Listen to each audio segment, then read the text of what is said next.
Fala pessoal, houve um momento na Europa em que houve uma extraordinária reunião de gênios, tanto nas artes quanto na literatura, na filosofia e nas ciências. Foi o chamado Renascimento Cultural ou Renascença.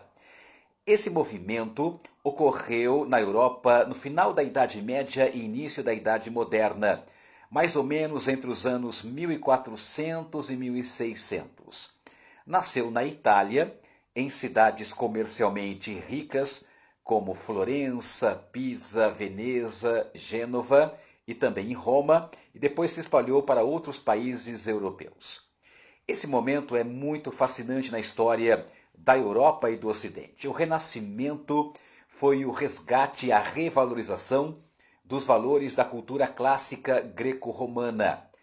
Naquele momento, a Europa passava por uma época de transição de ideias, novas formas de pensar. E é interessante nós lembrarmos aqui algumas características do Renascimento, lá naquela transição, da Idade Média para a Idade Moderna.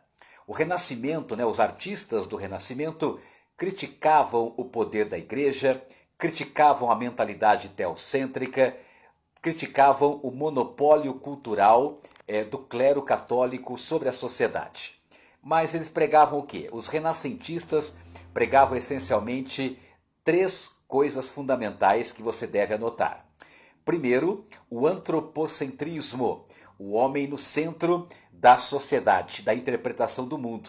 Ou seja, o homem foi criado por Deus com capacidades criadoras, sendo capaz de criar coisas novas como se fosse um pequeno Deus.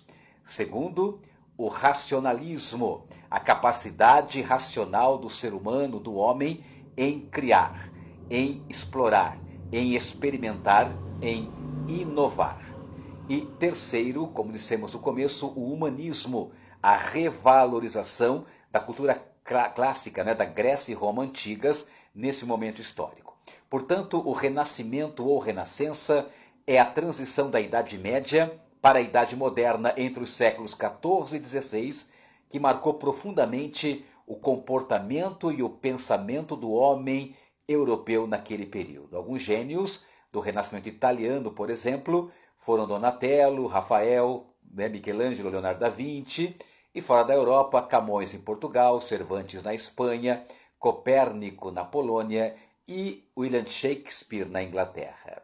Renascimento ou Renascença. Abraços pedagógicos.